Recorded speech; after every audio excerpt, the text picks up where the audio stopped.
Good evening and welcome to your Four Lads Sunday show, where we can actually talk about a Rangers win for a change, which is delightful, and I'm looking forward to doing that with my guests.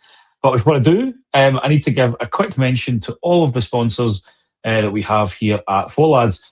First up, the exclusive Sunday show sponsor, Mortgage First. They are a family-run mortgage and protection advice business and will be supporting the Sunday show for the rest of the season, and we're absolutely thrilled to have them on board supporting us as we continue to bring you this show. We're also delighted to have a number of sponsors at Four Lads: CBD Oil Scotland, LBJ Consultants, Elite Scooter Scotland, Metaclad, the Aesthetics Lounge by Sharon, Denhay, the quintessential British bacon, Athol Industrial Solutions, as well as our very own Candid, along with the season-long partners that we've got over at Rangers Youth Development Company, Black Rooster and Art of Gold. We really do appreciate all of the support, and you can find all the details for those sponsors in the show description, especially when we have a full lad offer that will be mentioned in there as well. So please make sure you check it out.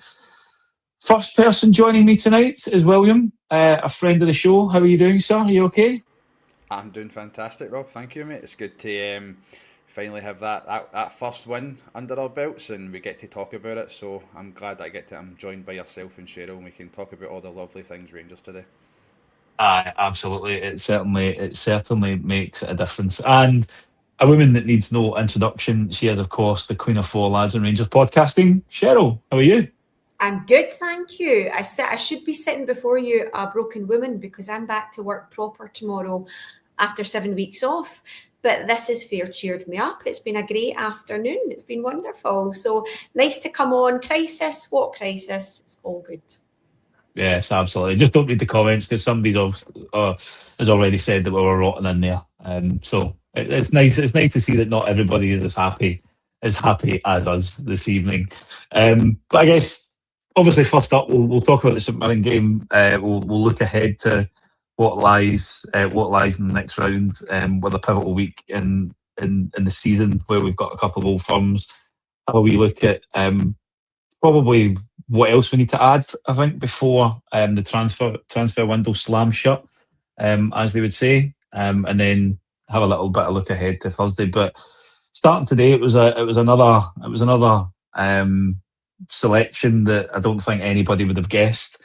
William, we lined up with Stellan Fernandez, Macania, and Prentice making his debut. Penrice, sorry, I keep writing Prentice for some reason. Penrice making his debut, and we'll no doubt talk about his performance as we continue to go through the pod, because it was an impressive debut that he made. We then had Raskin, who was captain of the team with Dragojevic and Chukwani, making up the midfield three, with a forward line of Gassama, Yokota, and Nadiri.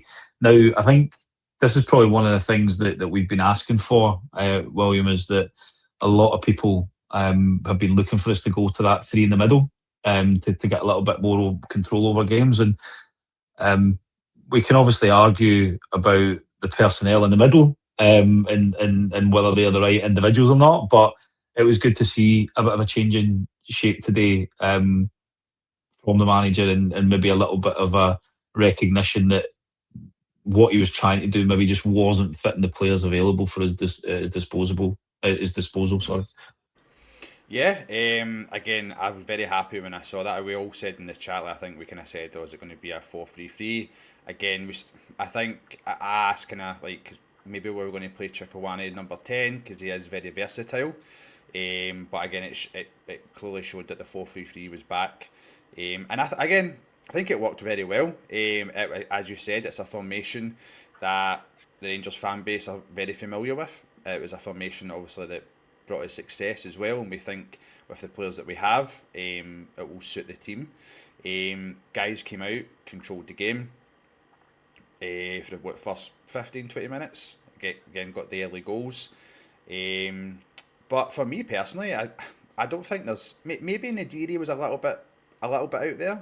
Maybe that's one of the things. But again, in these cup games, you kind of maybe not want to, but giving the fringe players like a little bit of a chance to go and prove to themselves. or to prove to the manager that they can perform, that they do have a place in this team, this is an excellent opportunity and time for it. So I think everyone, apart from, obviously we'll go on to it, I don't want to talk about individuals at the moment, but I'd say the majority of the team should be proud of themselves. They've done really well. That was definitely for me a Rangers performance that I recognised, and I walked away. I was very happy, very pleased. Yeah, I guess probably similar comments from you, Cheryl, and I guess the surprising thing would be that the one up top probably wasn't the captain, Lauren Shanklin, but ultimately, as we'll touch on, it kind of seemed to work. We've been crying out for a bit of a change in shape and for the manager to kind of deviate from his old ways because it just wasn't working, and it was great to see the change. And probably the right thing to take a little bit of the heat off Shanklin, because obviously we know that he's a blue nose, he's captain of the club. It's obviously a proud thing for him to do, but you could probably see the pressure was maybe getting to him a wee bit, and he was trying to do too much. So taking him out a little bit just gives him a bit of breathing space. Look, I felt really sorry for him on Thursday, but off the back of that, I don't think he deserved to start today at all. And actually, although he came on in the second half, it kind of continued to go like that for him a wee bit today, didn't it? He was quite unlucky with the goal that ended up being for the Ritchie family favourite, Ross McCausland. But I believe he headed straight up the tunnel, so there's still that frustration around him. But Derek McInnes needs to do what's best for us, and I think at the moment, until we get somebody else in, which I know they're looking at the moment, I think it's Nadiri that you go with. And actually, him getting that goal, what was it, about 8 minutes? He was in the right place at the right time, but I think that'll have done him the world of good. Look, I was almost at the point where I would sell a kidney to get Ryan Nadiri a goal, because he's one of those players that I just like. I know he has his critics and he can be dead frustrating, but he played his part today. I had a few layoffs as well, and I think you go with him until they get somebody else in. I think he's the first choice striker for us at the moment. In terms of the midfield, I know there was a bit of criticism last year and this year about the midfield being very, very samey. But actually, for a defensive setup, it was really quite offensive today. And I think that worked really well. I know we'll come on to individuals. My only criticism, I suppose, would have been Eraskin at times. I think he was just a wee bit slack on a few occasions. But in terms of the setup, we might not have picked it, but I think McInnes got it spot on today pretty much. The other thing as well that I did think, there was huge issues with the changes that he made at halftime on Thursday, but actually the change that he made today at halftime, the like-for-like change with Curtis and Yokota, didn't hinder us in the slightest, which was really, really good to see as well. Yeah, I think the thing that I liked as well was you could tell from the off actually that there was probably a bit more of an aggressive approach from William in that first half, and whether it is the shape or whether it is just that there's been a few proverbial rockets fired at players since Thursday night heading into this game today, and the importance of it being made to the players. But we were, for the first 20-25 minutes or so of the half, kind of really in St Mirren's faces, and like Cheryl said, it resulted in Nadiri getting the opener. But one person who was at the heart of it, certainly in that first half, and where Nadiri's come from, is Gassama. And ultimately it's probably the best performance that I've seen from him in a long time. And it wasn't as if he just had a flash of brilliance. There was a number of occasions where he got on the ball and he looked a different player. It was so bizarre. He was positive, taking his man on, really unlucky with one of the shots where it hits the bar and you think it's gone over the line. But he just looked an absolutely different player. And if you can get Jerry Gassama playing like that on a more regular basis, he'd be a really, really good addition to this team. Yeah, Rob, again, I think a lot of us have always said with Gassama, it's hot and cold. Like, again, him that shan't be named when he started with him, like the Champions League qualifiers. Gassama was sensational in those games. Came on, scored some wonderful goals, and just we just thought this guy seems amazing. About what you said at the start with if they had a rocket up the backside or whatever it is. Listen, sometimes you need that stern talking to. Like again, I mentioned on what after the game on Thursday.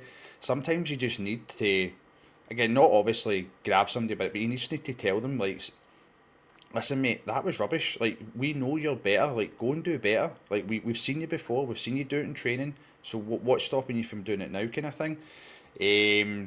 But no, that first goal. That wouldn't have came about if that's not from Gassama. Again, very unlikely. He jump up for a header.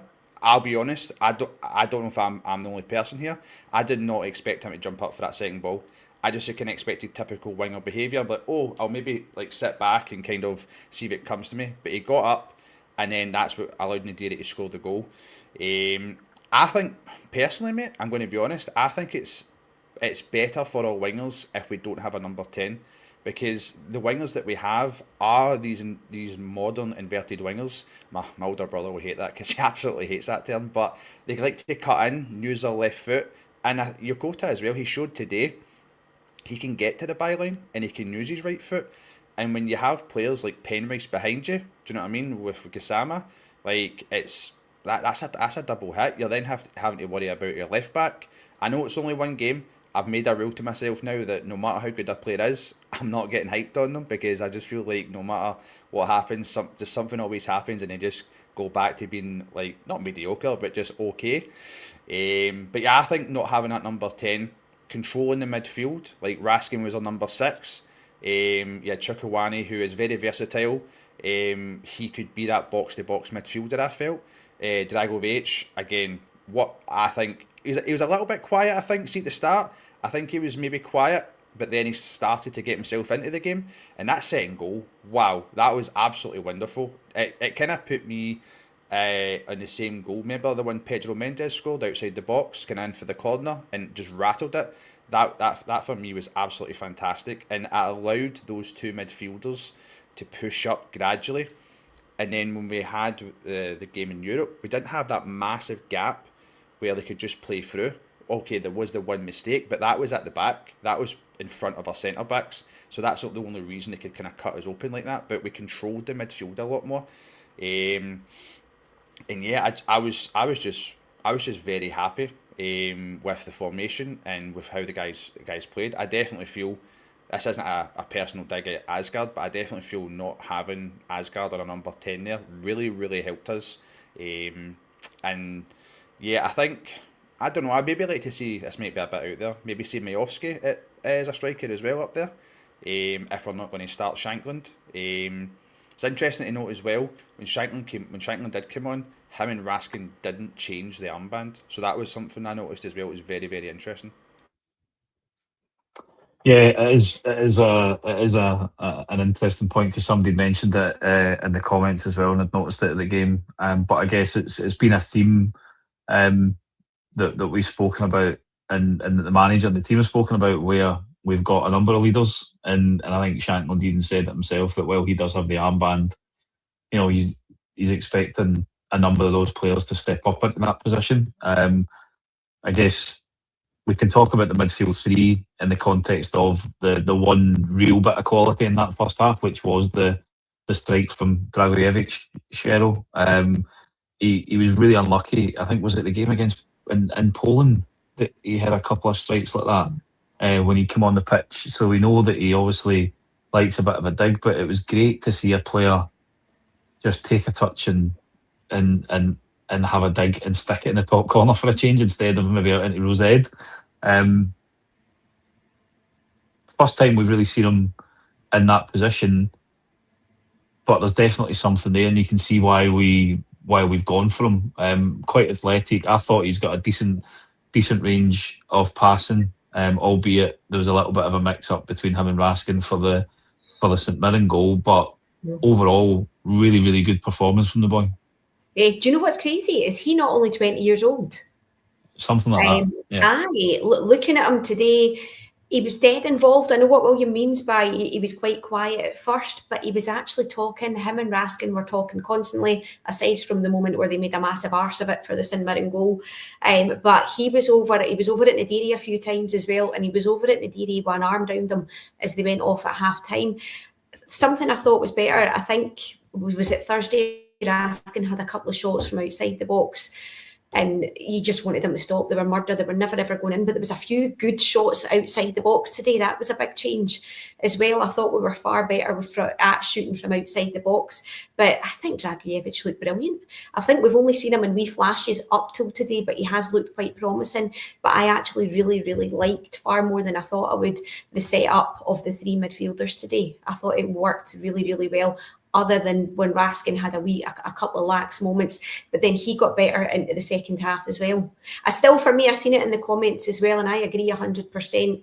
I don't know what's happening with Raskin. That's one that's been quite surprising to me. I thought he would be away almost as soon as he came back from the World Cup, but for me, I would still be looking to move him on and to make a good bit of money from him. So it's a wee bit concerning that that's gone slightly quiet, because I haven't heard anything. I don't know about you guys. I thought it'd be long gone by now. Yeah, nothing, unfortunately. And I think it will be interesting, because you would have expected something to have happened by now. It seems to have been, the noise was that there would have been offers, there would have been interest, would have been easy to deal with. But it all comes down to if somebody's willing to make a bid, doesn't it? I think that the big problem that I had today was that we talk about midfielders controlling a game, and that was a game that he didn't control. There was far too many times where there was a misplaced pass, and to be honest, we were probably lucky that it was a bit further up the pitch. The only real mix-up that we had near our box ultimately resulted in a goal, and that was between Vanya and Raskin. So it's going to be interesting to see what happens. But I guess the other aspect, William, in that first half, and we'll talk about some of the issues after the second goal and how we lost away. But the attacking play was much better. I think we're a bit more structured, and at least we had a wee bit more going forward, which was good. Yeah, to get off the back of that, like what I mean with Dragovic was he made one pass out to Gassama, and then see after that's when you kind of saw him come into the game, and see those types of passes, those diagonal passes. See when you have Gassama, who is very fast. There's no doubt about it. He's rapid, and you let him run onto a ball. So long as he gets the first touch perfect, then yeah, he's going to create chances for you. And Gassama, for me, again, he proved me wrong. I know it's only one game, but I've always said I would have Curtis out in the left, and Gassama as your sub, your impact man. You have Curtis not do all the work, but then Gassama comes on, you're like, oh, I need to defend this guy now, and you've only got like half a tank left. Yokota, I think, was, I would say it was no, I'd say he's a little bit quieter, but again, I think that's because he was absolutely shattered for the European fixture. I think he literally gave it all in that European fixture to try and get us through. And yeah, I think as Derek McInnes said in the press conference after it, like whatever the Japanese word for us, gubbed, that's what he was essentially. So, but attacking, yeah, again, so I said like Chikawane going forward, and you had Dragovic as well. I think even Raskin, see when we were up in their final third, you could kind of see him not having to cover for maybe if Penrice or Sterling was going forward, and he was getting up and getting involved as well. And even if it did come out their box and they tried to clear it, we still had our midfielders in and around there try to get that ball and recycle it back out to our wingers. What I really liked as well, I know we're talking about midfield and attack, sorry, but I don't want to give him a discredit. I want to give him praise where it's due. I thought Penrice, his composure today, there was 2 points I noticed, right, when we got off, I think it was our first or second goal, like he's sitting like that to the lads, calm, like let's just calm down, like, and because he understands like emotions are high, but let's just calm ourselves. And then it was after the penalty save as well, like obviously they retook it, we saved it, and I just saw Penrice like that, calm, and I loved that. Like again, a guy who's just came in and he's just taking that authority upon himself just to get everyone nice and calm. We're all excited, but let's not get ahead of ourselves. Nadiri, I felt, again, was... I said to the guy next to me, it's going to sound a bit harsh, right? But I kind of thought he looks a bit like a gangly giraffe. Do you know what I mean? Like a daddy long legs. He just... I felt like he was trying to do loads.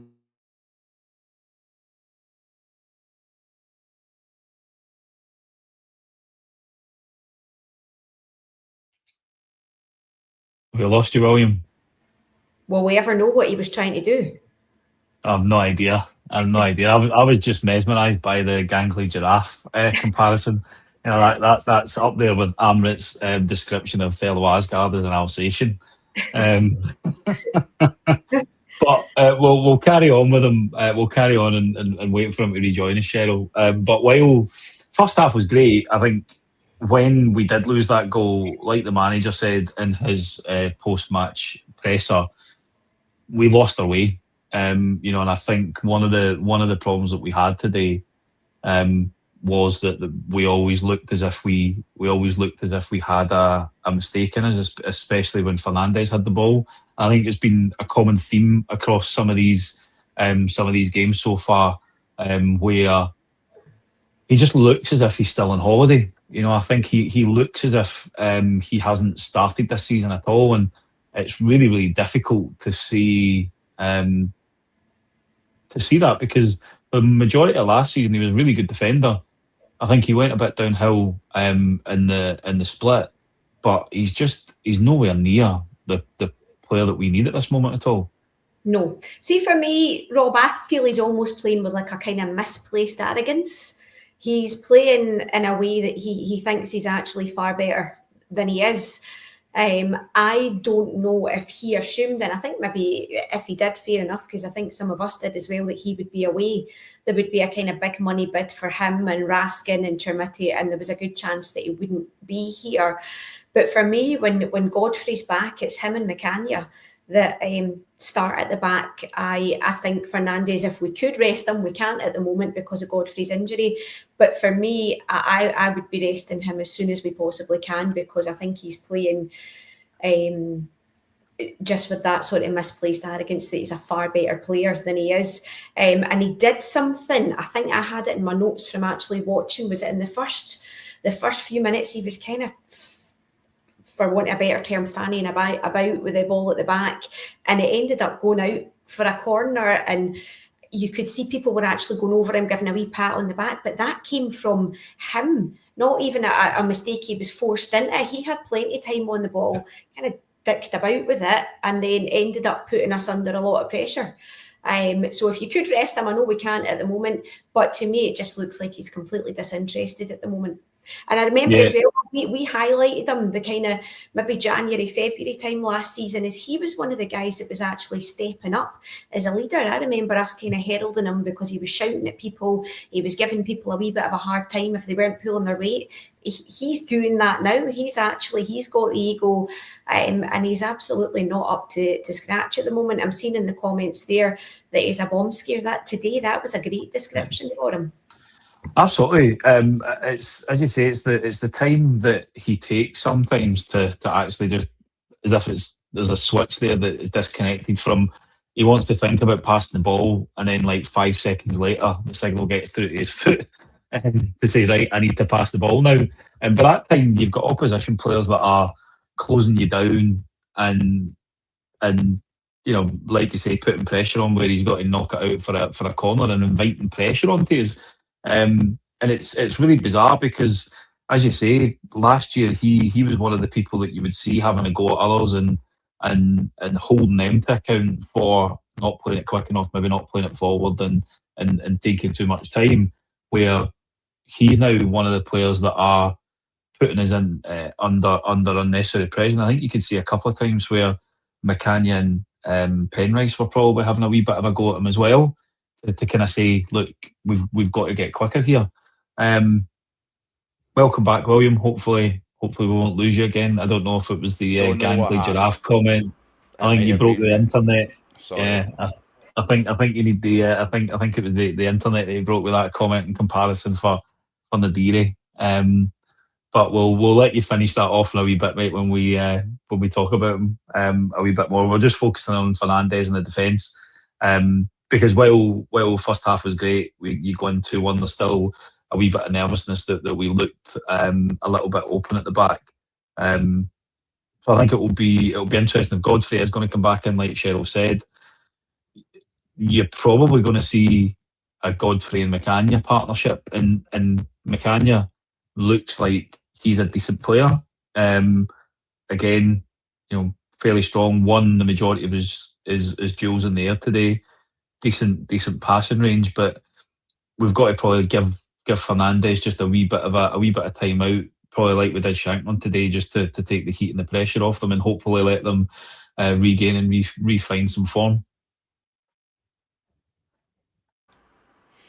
I think I remember with Fernandes as well though. Like the thing is none of Didi was better than my Wi-Fi. You're correct, but like I remember he didn't start at the start of the year as well, and he kind of came to chapter manager's door. I don't doubt Fernandes' ability whatsoever. There's 100% a great centre back there. I'm just more thinking of, like, we've had our first win, right? It's great. But even Derek McInnes said himself in the press conference, like, he's still not happy with certain things, and I think we can all see what that is. So again, I think he's just trying to be candid and honest with everyone, because we don't want to kind of jump on the hype bus too soon. Like, it's great, but let's build upon that. And how can we build upon that? Right, let's notice the things that we didn't do so well, and how can we improve upon them. And yeah, listen, it's not just all on Fernandes, but if you were to ask me, out of that whole team today, who is a player that I would like to have seen, maybe if we had the surplus of players, maybe sit out and give a rest, or just give a chance to sit down and kind of watch the game, it would be Fernandes. Because I'm just thinking, like, when we are counter-attacking, we had a few opportunities, but I just felt like kind of he slowed it down a little bit, and it let the other team, it let St Mirren reset and get back into formation. We need to be quick, we need to be fast, just pass it out. Again, Raskin was coming short, and he was maybe just passing it out to Sterling. Or again, I don't know if it is a confidence thing. I don't know, because he's led under a new manager. He's just taking a wee while to build up that confidence. But I have no doubt that come not December, I think another 5 or 6 weeks, I think all these situations that we're talking about with Fernandes, I think they'll be gone. I think he'll come back to his normal self last season, and we'll see him being a leader at the back, setting people up, and being the Fernandes that we know and need. Yeah, and a nice segue there, William, talking about coming out and starting fast, because we'll touch on second half a wee bit now. Because again, it kind of echoed a little bit like we did the first half, Sheryl. Obviously, the change at half time, Cust coming on for Yokota. I don't think many people in the stadium would have moaned really or grumbled at that substitution. I think he looked like he probably needed a bit of a rest. But it was for me, this is the goal that epitomised why I enjoyed watching Penrice today. Because ultimately he's the one that makes this goal. Good wee ball through from Curtis to slip him in, but it's that desire and hunger to get to that ball first, and a lovely wee pass into Gassama. I think that was the thing that I seen, that forget the goal, forget the assist. There was occasions where he has sprinted 30, 40, 50 yards back to make a recovery tackle when he was up for a corner and a player's broken on his side. And for far too long, certainly in the previous 4 games, we've had players who just jogged back. And to me, that is somebody that you want in your team. And we can talk about individuals' ability and all that, but you cannot coach that hunger and that desire. And that, for me, was the biggest positive of his game, because there was so many occasions in that game today where he was probably 60-40 against winning a ball, and he made it. He had that little extra yard of pace to be able to go in, get it, and that goal for Gassama just summed up his performance and why he was man of the match, to be honest, in the stadium, because it was great effort to get there. and a great little bit of quality to slip Gassama in to kind of put us 3-1 and give us that 2-goal cushion again. Yeah, in terms of the sub, that's one of the criticisms. That, sorry, I've just been interrupted by probably the best comment that we've had so far, which I think is from our very own Andy Stewart, the Ross McCausland redemption arc. But we'll come back to that. That was the highlight of the match for the Richies, so I'll come back to that. In terms of the halftime sub, that's where I think he went really badly wrong. I know it'll have been discussed on the pod, but Yokota was absolutely burst on Thursday. He did the right thing 100% by taking him off at halftime. Because I thought Finlay Curtis played really well when he came on. The sub did not disrupt us in the same way that it did on Thursday, certainly not. For me, everything that you've said about Penrice is correct, Rob. It was just the main thing with that goal was he absolutely bust a gut to get there. But it was, he probably could have taken that himself, completely unselfish to slip it to Gassama, who then just had to kind of finish without thinking about it as well. So it was absolutely brilliant, but he was all over the place today, and it begs the question, could we not have got him in sooner? I think I didn't see it, but I've seen things on X that have said I think he's maybe put it out there that he felt that he was going to be coming in sooner. I don't know if either of you guys caught his comments after the match. I think he was interviewed by Premier Sport, and I believe he's come out and said that he thought that he was going to be here a lot sooner than he was. And it's all a wee bit coulda, woulda, shoulda. But, you know, had we had him for those European games, had the recruitment team got their finger out a wee bit faster, it might have been a completely different situation. But I think we just need to be grateful that he's here now, that he's hit the ground running, and that he's he's not a downgrade for me. I know we've only seen him for one game and we can't get overexcited, like you said, William. But for me, he's not a downgrade on Romans. Maybe aesthetically, but in any other way, absolutely not. He was brilliant. He was wanting to get forward. He was making tackles. He was all over the place. He was involved in everything. It was a really, really good debut. I've not seen a debut as good as that in a very long time. And it's given us a wee bit of a boost as well. It has. And I think it's a question that I was going to pose to both of you a little bit later on when we looked at, you know, some of the potential rumours. But is it Sasha Tovaglieri has obviously mentioned or stuck out there today that Bruges are seemingly interested in Romans, and it begs the question, you know, now that we've got Prentice in, I still don't think that you can only have him. I keep calling him fucking Prentice Penrice, and I was going to say, I don't know why. I honestly don't know why I've got that stuck in my head. Honestly, it's bizarre. But we've got him in. There's obviously the club want a pathway for Ashton Scally to come in at left back as well, but I don't think you can go through a season, especially if we're going to have European games to contend with, and you're trying to play that 3 a week. So if we do let Romans go, you're going to need to get another left back in. I think part of the problem that I've got is I would, if there was genuine interest there and the fee was decent enough, you would sell Romans. I just don't know if I would trust our recruitment team, Sheryl, to get somebody in quick enough to be able to replace him. But if it meant that we could get the right back that we're interested in from Bruges, all of a sudden you've got a really good right back, a good left back in Penrice. That would be an interesting transfer makeup, I think. Are you asking me to say that I think that we should sell Romans? Because if you are, you're absolutely asking the wrong pod member here. No, and you know what the other thing is as well? My son's just got Romans on the back of his home strip as well. So that's probably been the ultimate scud. The minute that last letter went on was probably when Bruges thought, do you know what? That's a great idea. Let's go and try and get Romans. I can understand he came to us with an injury. I like him. I don't think he started particularly well this season, but has that been because he's carrying an injury? I absolutely get where people are coming from, that he does appear to be injury prone as well.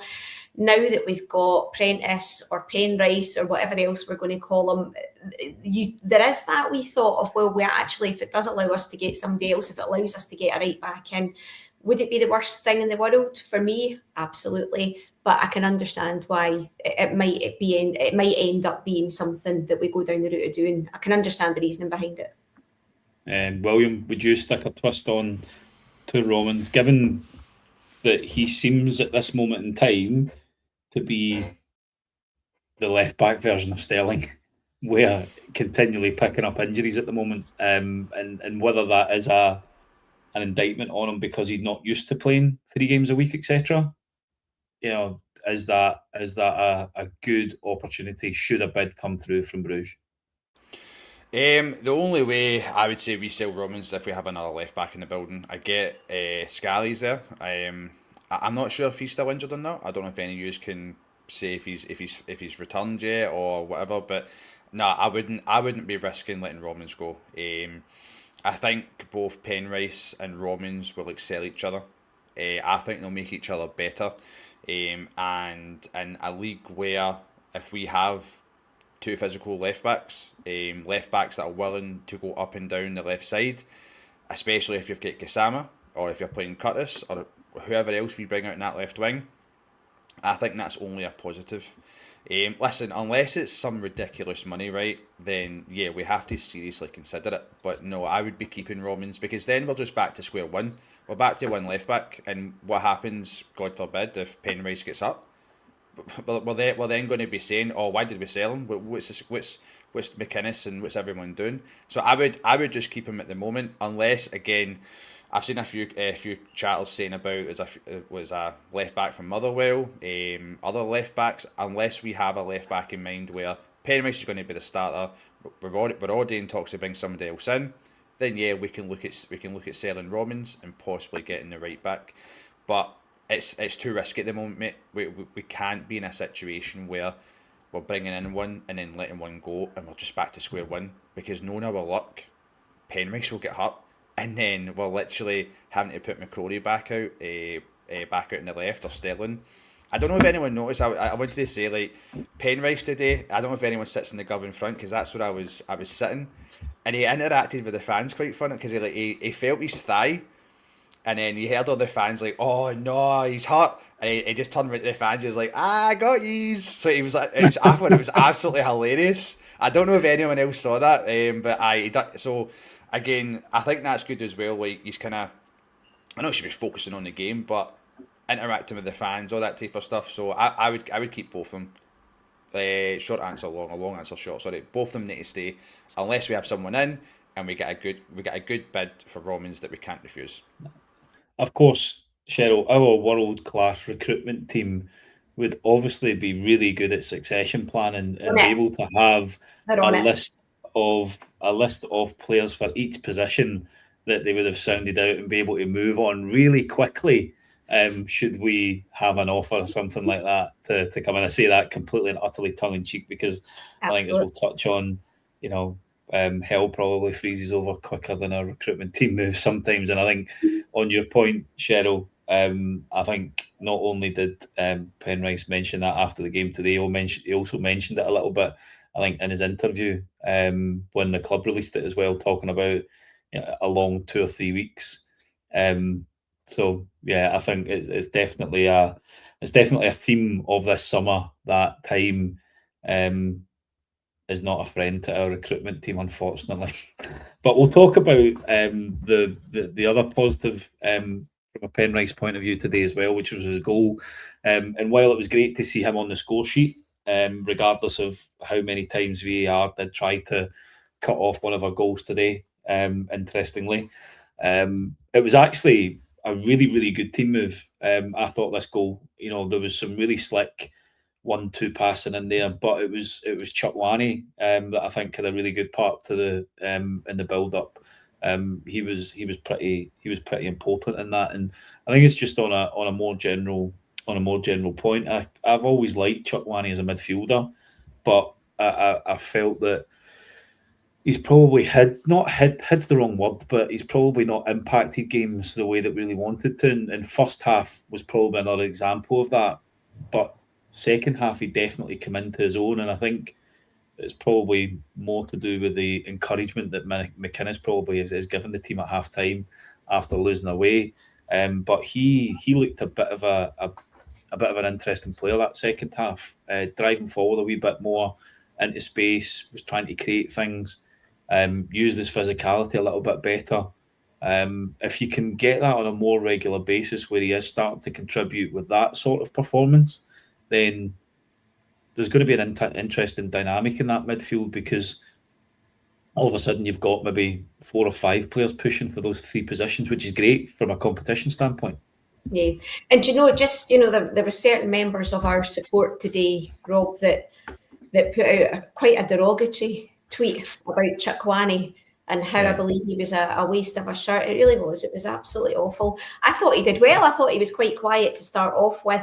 And for me, I wondered if he was one that we might sort of quietly try and get rid of before the end of the window. But actually seeing him today, how he was used and how he played alongside Dragojevic and Raskin, I thought he was more effective than Raskin was. And like you say, for Penrice's goal, it's him that starts off with the driving forward, which we haven't really seen him do as much before. He's been very kind of in and out, but he was quite physical. He was imposing himself. And look, I would keep a hold of him. I think he did really, really well today. Yeah, it's definitely something I think he can build on, and like everything, we're not going to get carried away. Why would we get carried away on a podcast like this? He's had a good 30 minutes of that second half, so definitely going to be up there for Player of the Year this year. But not an empty jersey, Rob, would you say? No, definitely not an empty jersey. Absolutely not. Anybody that says that is just get their eyes painted on. So yeah, any look, eat your heart out. Nudge, nudge, wink, wink. I think, if you don't mind me interrupting, I think when we signed Chukwani, the thing that he was known for is versatility. I think personally that has been his issue. Is he's not just see, sometimes the most simplest answer is just the right one. Just give him one role to play, and then I think that's what's shown his ability today. Is he wasn't having to do 2 or 3 different things, just one role, go out and do it. And that's why we can now say, oh, he's a bit of a player in there. Yeah, absolutely. And somebody's just made a great point in the chat. I think sometimes we just need to get behind players and give them a bit of chance. It's the same. Probably say something really controversial here, Sheryl, because I know you're not his biggest fan, but even Dan Neil when he came on, there's some really good use of the ball from him, and I think he started to show a wee bit more of why we shouldn't brand him as Joe Rothwell 2.0 just yet, because there may well be some stuff that he can offer us, and I think that was a good thing just in general about the performance. I don't think individually these players are bad. I think up until this point we're probably just playing in a system that didn't play them to their strengths, and the fact that we had that 3 in the middle today, even when we changed the personnel in it, it functioned really well. The wide players that then come on, and we'll talk about your favourite son, Ross McCausland, in a wee second, because again he comes on, gets a goal to help us kind of seal the one at 5-1, but there just seemed to be more structure to us today, a bit more balance, and if McInnes is going to start delivering results on a regular basis, you've got to think that this is a type of setup that we're going to have to play. And he even said it in the post-match press himself, Sheryl, that while we only played one up top, we probably looked a hell of a lot more dangerous today in this game than we did the previous 4 games. Absolutely. And as you guys know, I went along to the shareholders meeting on Monday, and it's really difficult because that's the thing that the board kept on pushing, that we have to be patient, we have to get behind these guys, and we have to give them time. And I understand where they're coming from, but they then say that on the Monday, and then we watch a performance on Thursday that was absolutely dreadful. But you're right, we do as much as possible, and the board are right. We're not a patient fan group, but we know why we're not a patient fan group, because we've watched the same rubbish time and time and time again. But today there was a confidence about them, and there was a confidence, maybe, aside from Fernandes and at times Raskin, there was a confidence that kind of spread throughout all of them as well, which was really good. And one of the things that for me was massive, we were tested when it went to 2-1. And you've seen how easily we can give up a lead, or we've seen, you know, when it was 1-0 on Thursday night, how fragile we were at that point and how easily we threw that away. That didn't, to me, at any point look like we were in any trouble. Do you know, when it went to 2-1, there was still that kind of assuredness around them. We pushed on and we did something. We got the third goal and then very quickly afterwards got the fourth goal. So there is an element of kind of just trying to give them that time, give Derek McInnes the time as well. And dare I say it, that the new signings that the recruitment team have been involved in today, Dragojevic, Penrice, McCanya, they did very, very well. So I think for me, it is about giving the time, but we understand why for us that's very, very difficult, but it certainly paid dividends today. It wasn't perfect, but there are signs that although there's a deficiency, this was the first kind of step that we really badly needed to take, because had it gone in any way wrong today, or had there not been that performance, even if we'd scraped a 2-1, I think we would have still been on a really different pod tonight, guys. But I think from the result, not just the result, the performance as well, we can be that bit more positive without getting carried away. Yeah, you're absolutely right, Cheryl. And I think the other thing that we also need to remember is that we do still have, you know, a couple of weeks left to bring in some of that quality that McInnes is desperate for. And I guess, William, you heard him again in the post-match today talking about that, you know, hopefully the squad and the team will look a lot different to at the end of the window as it did at the start. And, you know, I think if you look at a lot of the players that we've been linked with, and obviously the latest ones, Kevin Kelsey, the boy from Portland Timbers, the striker, I think a lot of them, their favoured formations are something like a 4-2-3-1, the 4-3-3. So whether it's he's been trying the 4-4-2 out of necessity while we get that recruitment piece done, but it is really important now that we've got 2 weeks left. The finger gets pulled out, I think, and when it comes to getting some of these bodies through the door, because ultimately there's only so much a manager can do with the players that we've got, especially in the back line, because, you know, we know that Sterling can't play 3 games a week. We need a bit more quality in that defensive line.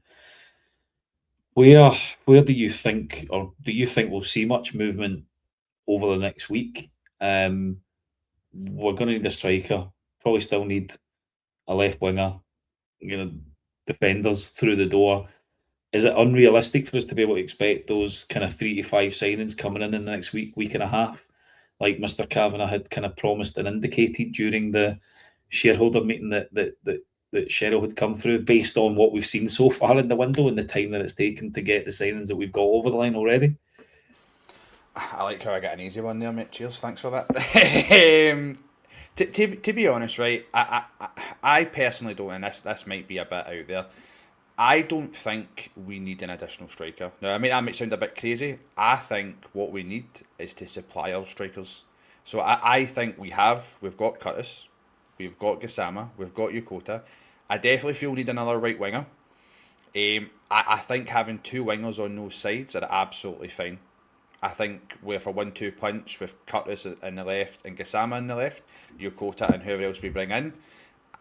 Listen, I think that so long as it's quality, I don't want quantity over quality. I want quality. Now, I know every signing that we bring in, every person the scouting team scout, they will see. Derek McInnes has clearly said he wants certain characteristics at this club. He doesn't mind if you want to move on, but you need to understand, not you guys, but the player coming in, sorry, you need to understand that you're here for Rangers first and foremost. If you want to move on and to play in English Premiership, you've got to succeed here first, okay? Now, obviously, other players can do that elsewhere, but if you're coming to our club, you need to bring us success. End of story. There's no if, buts, coconuts about it. That's how it falls. I think the scouting team, my biggest issue with the scouting team personally, and I said that on the show as well during the week, that it was the defence. We knew that we had 3 or 4 defenders on loan, and then quite early, Tavernier obviously announced his retirement, right? So we knew 5 guys from that defence was leaving. Now, I understand you could maybe say possibly managers were changing at that point. They were in discussions with Danny Rule leaving and all that. But you can't tell me that you don't have a generic template that this is the prerequisites that we need to be a centre-back or a defender at Rangers. We require you to be brave, we require you to be physical, we require you to be confident on the ball. That is just, I think, the three basics that you require if you're going to play in defence at Rangers, right? I want to see another centre-back. I said it on day one.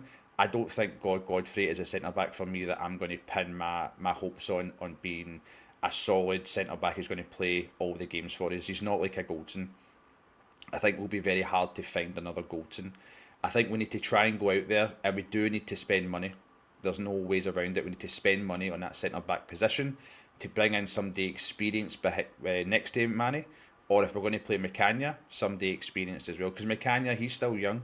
Well, I think he's like, what, is he 23, 24? I think maybe. I'm a bit off with that. But he's still young, he's raw, he played in the MLS. I know quite a lot of people don't rate that league, but so far he's shown his capabilities, and obviously we're interested in a striker from there. So again, I think the scouting team can only do so much. It then falls upon whoever's making these deals. So maybe it is too many cooks are spoiling the broth. We're having too many people involved, and that's why maybe missed out on the likes of Dow and stuff like that. We'll never know unless you're a fly on the wall to understand how these deals are breaking down.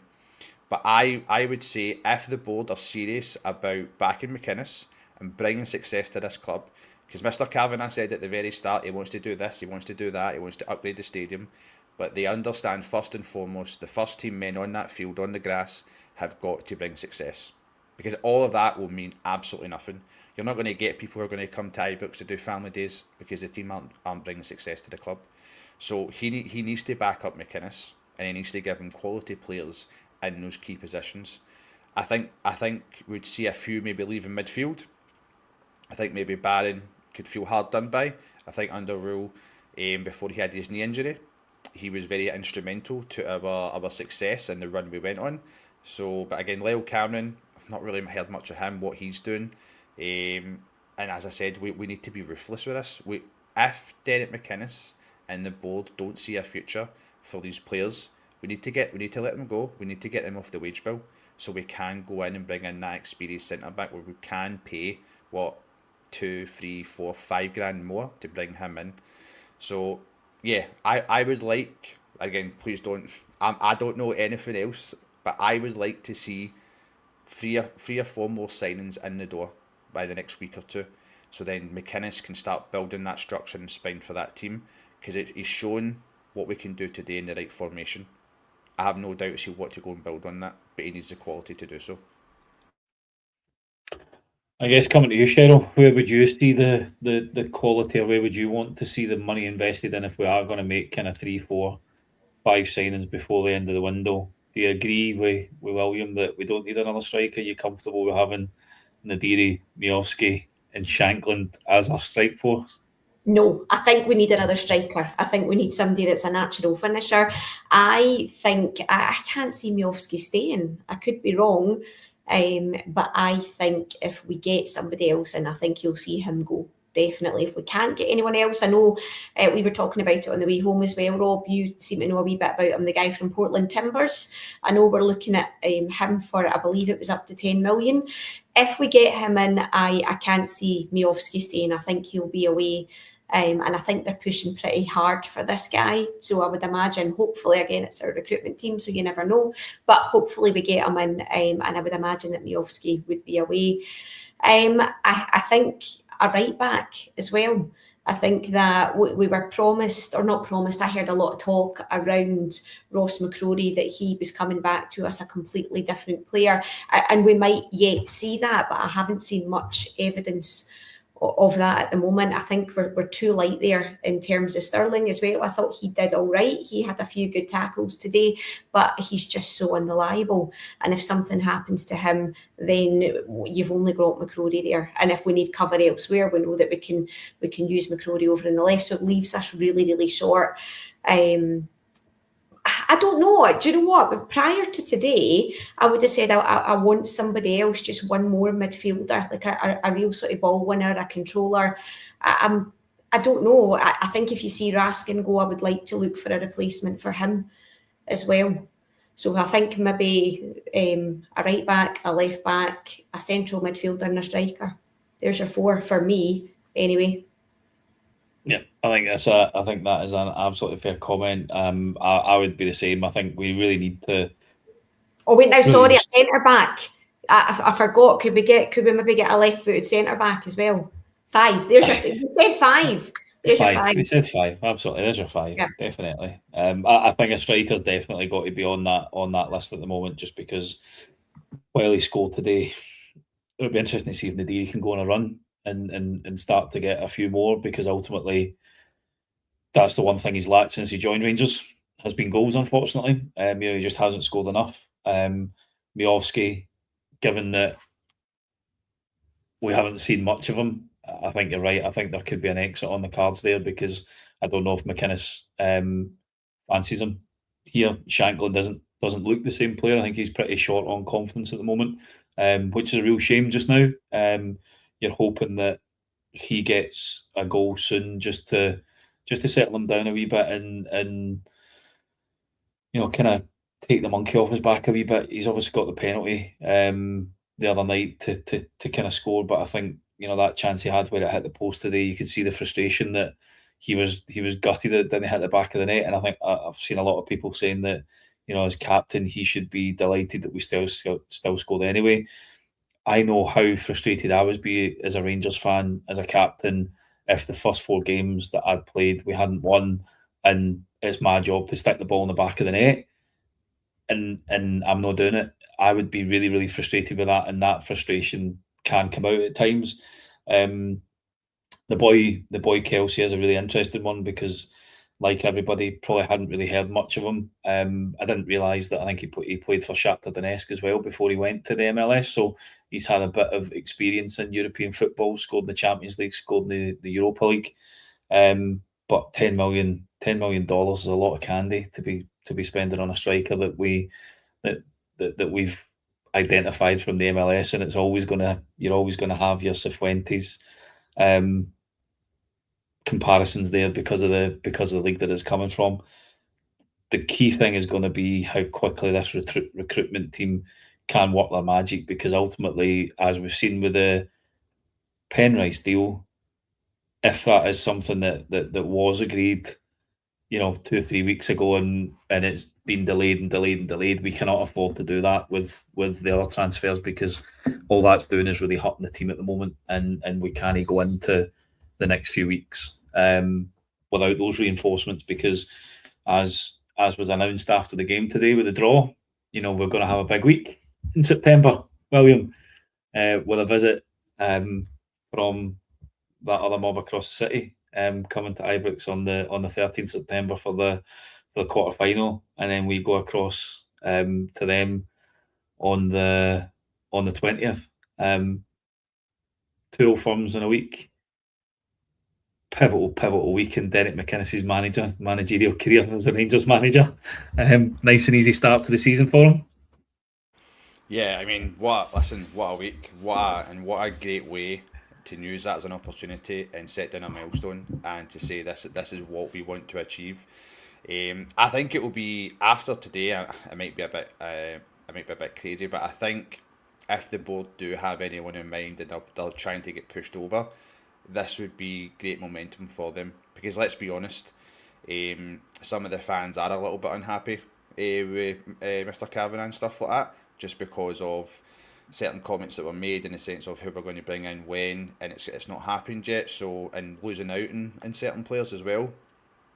No player we're interested in is obviously like a divine guarantee. Just because we're interested in someone doesn't mean they're going to come to us. They're understandably going to look at other teams and stuff like that. But we need to make sure that we get this squad in, we get the players in for this week in September, because that will be massive. And you saw what it was like the last time, because I think we'd done the exact same. Was it not a cup match as well? And then we played them quite recently after it or before it, and the attitude and the mood around that as well. So if the board want to set wrongs to right that happened last season and get more people on board, then go out, back your man, I fully have faith that McInnes is the man for us.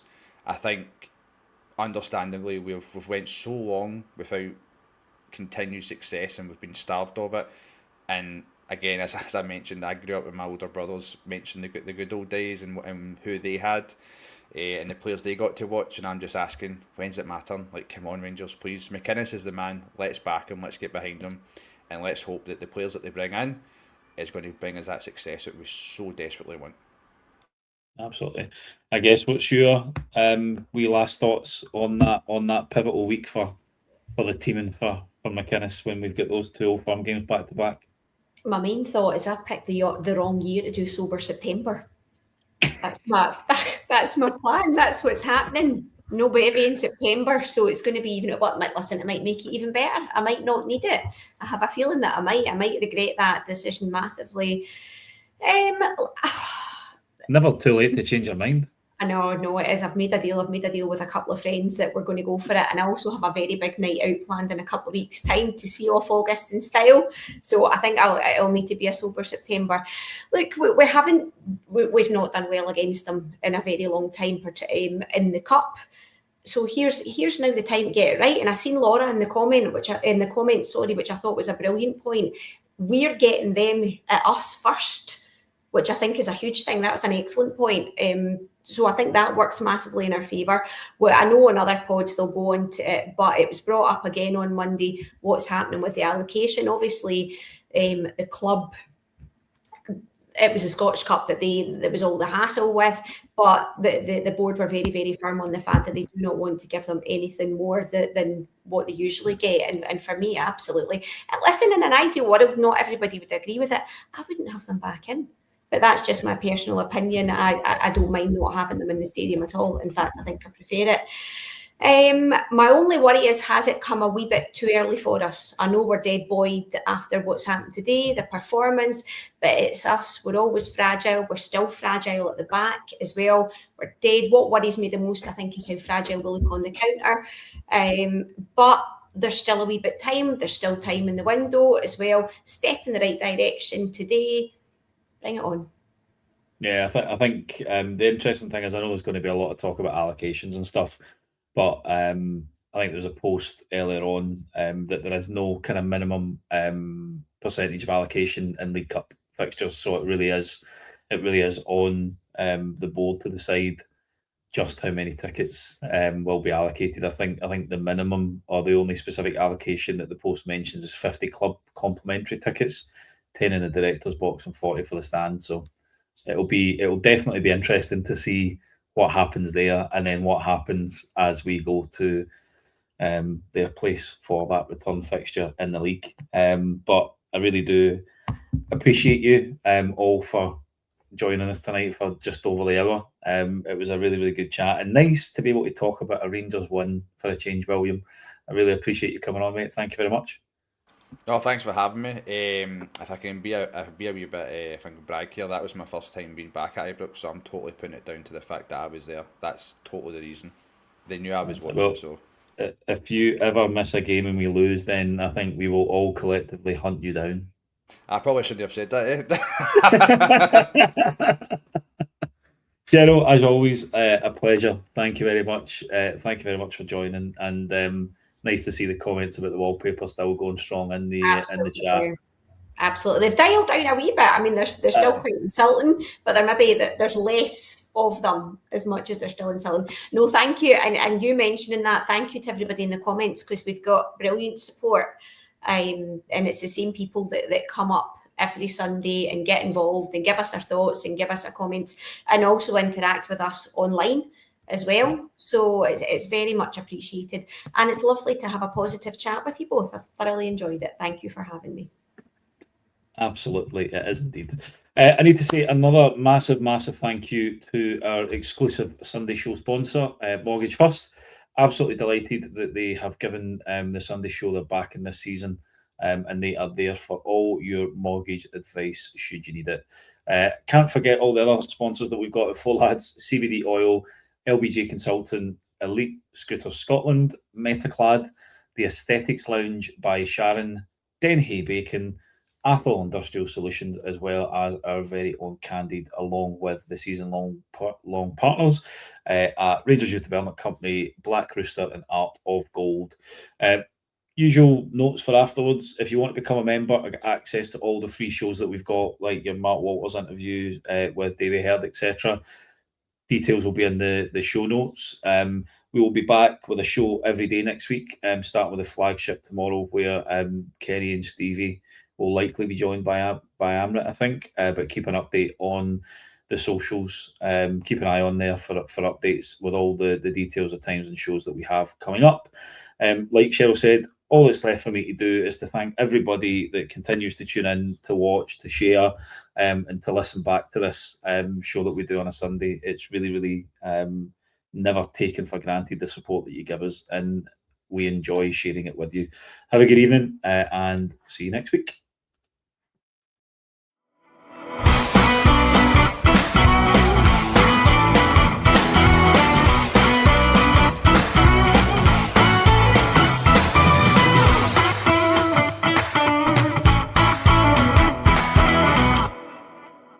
The Four Lads Rangers podcast is sponsored by Athol Industrial Solutions, Candid, LBJ Consultants, CBD Oil Scotland, Elite Scooter Scotland, and Metaclad, Four Lads exclusive roofing partner. The Aesthetics Lounge by Sharon, Denhay, the quintessential British bacon. Thank you to our sponsors, and also to our partners, Black Rooster, Art of Gold, and Rangers Youth Development Company. Thank you for listening to or watching the podcast. We hope you enjoyed the show.